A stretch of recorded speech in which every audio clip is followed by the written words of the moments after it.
Hello everybody, this is Thomas Pham and Jonathon Gerding for ME3260. We're going to be going over problem 2.4 for spring of 2019. So right off the bat, after looking at this problem, we can form our plan of attack. First, we're going to list our assumptions, both the ones given to us in the problem and those we can figure out by what is and isn't given to us in the problem. Second, we're going to describe the geometry of the problem. Third, we're going to set up free body diagrams for each of the system elements and use those to form some summation of force equations. And finally, we'll use those summation of force equations to form the equation of motion for this system.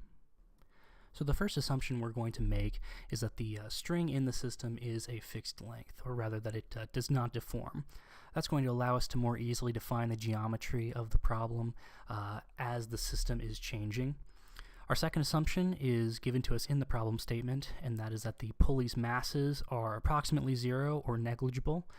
What that's going to allow us to say is that the summation of forces on each pulley is equal to zero. Our third assumption is that the wheel in the system is undergoing pure rolling, and we say that because we aren't given any friction coefficients between the ground and the wheel, so the wheel can be assumed to not slip on the ground. That allows us to assume that the tangential force between the wheel and the ground is 1/2 m2 y double dot, as we derived in lecture. That y double dot comes from these marked up diagrams from the problem. The problem statement tells us that the x position given to us is at static equilibrium, so y double dot and all y measurements will also be taken from the static equilibrium point. So we're going to start off by defining the geometry of the problem using the assumption that the string does not deform, as we stated earlier. We've gone ahead and labeled each segment of the string L1, L2, and L3, A and B. The same segments of the string are labeled on the right diagram as well, but you'll notice that Y and X are pointing in the assumed positive directions for the adjusted system state. So our definitions of the string segment's lengths can be changed with X and Y. Knowing that, we know that L3 is going to get smaller as Y increases, while L1 and L2 are going to increase at the same time by X. Since the length of the string isn't going to change, as we assumed, we can set up an equation where the summation of the segments on the left is equal to the summation of the segments on the right. We can say that the segments of L1 and L2 on the right are going to be equal to L1 on the left plus X and L2 on the left plus X, respectively, and that L3 on the right is going to be equal to L3 on the left minus Y. We're also going to include segments A and B, even though those lengths aren't changing. And by simplifying this equation, we will find that 0 is equal to x plus x minus y, and rearranging that, we get that y is equal to 2 times x. And that will define the geometry of the problem. We've gone ahead and drawn the free body diagrams for each of the system elements. However, the stationary pulley isn't going to be very useful to us because it is not moving, and the forces on it don't really give us any new information about the system, so we're just going to ignore it. We're only going to focus on the spring, the wheel, the pulley that moves, and the falling mass. For all the free body diagrams and force equations, we've gone ahead and substituted 2x in for y, which we found out from our description of the geometry of the problem. Starting with the spring, one end of the spring is affixed to the wall, so we know that it's going to have zero displacement no matter where the system is. We know that the motion at the other end of the spring is going to be equal to 2x, and thus the force from the spring, which we've labeled F sub k, is equal to k times 2x.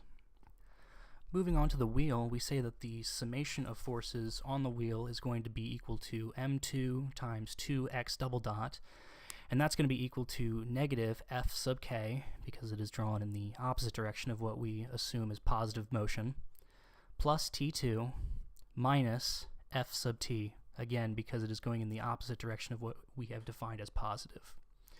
We've got this stated here again, assuming we remember from lecture that F sub t is equal to 1/2 m2 times 2x double dot in pure rolling scenarios. We simplify that out to say that F sub t is equal to m2 times x double dot.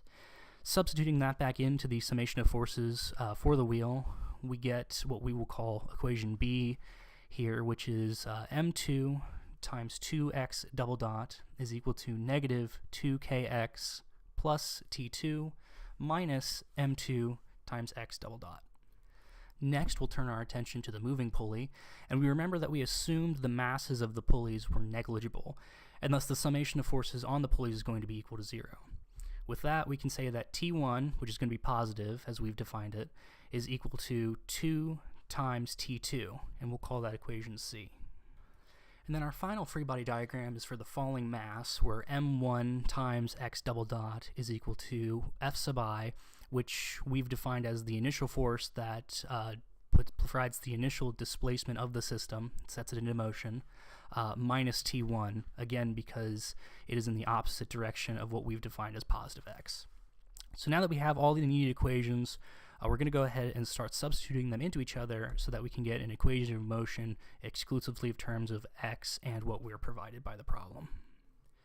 Starting off with equation B from the summation of forces of the wheel, we're going to go ahead and try and solve it for T2 because we know that we can relate T2 and T1 and then eventually substitute in a value for T1 into equation D.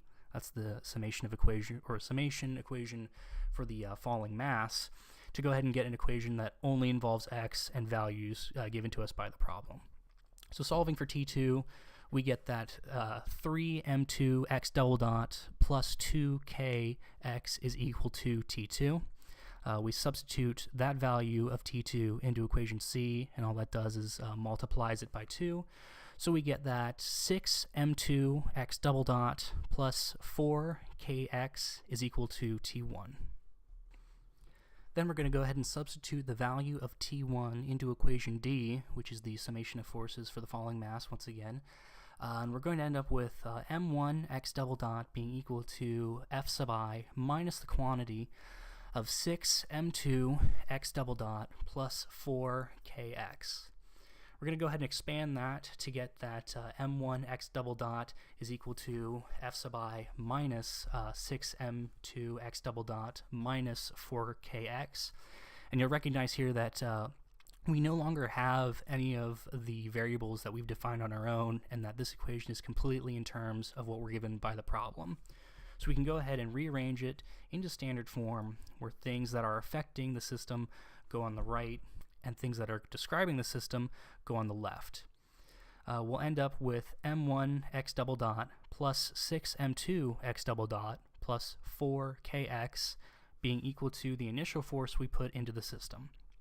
And although the question doesn't ask for this, we can see from this equation that because the system is only in terms of x, that this system only has 1 degree of freedom.